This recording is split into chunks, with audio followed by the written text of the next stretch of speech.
Sa pong karangalan na nakabisita tayo sa lalawigan ng Bulacan, nakilala sa buong bansa bilang isa sa pinaka-progresibo, pinaka-maayos ang pamamahala at pinaka-mabait na mga mamamayan.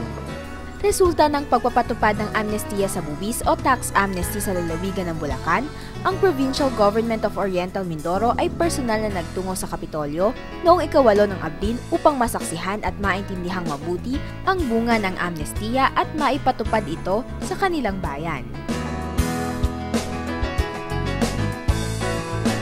Ang dahilan kung bakit kami naririto ay para kopyahin ang pagpasa ng Sangguniang Panlalawigan ng condonation ng Real Property Tax or Tax Amnesty Ordinance.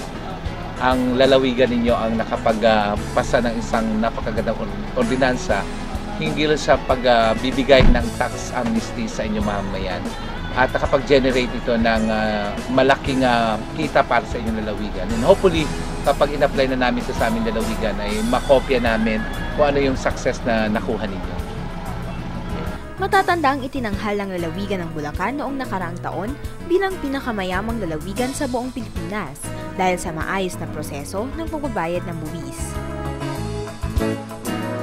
Nabasa ko sa isang pahayagan yung tax amnesty program ng Province of Bulacan na kung saan nag-open yung provincial government ng tax amnesty na I think nag-benefit ng daan-daan libong mga mamamayan at the same time kumita ang pamahalang panlalawigan out of that. So, from that time on, inisip ko na ipasyal yung Sangguniang Panlalawigan ng Silangang Mindoro dito sa probinsya upang personal naming marinig sa Sangguniang Panlalawigan ano yung ginawa nilang proseso sa pagsasabatas ng tax amnesty and at the same time, makapanayam natin yung executive sa pamamagitan ni Governor Alvarado at saka ni Treasurer, paano naman yung ginawang proseso ng pagkukulay? Kasi it's not only taxation.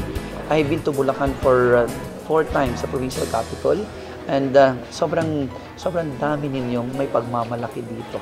The best practices in the entire country.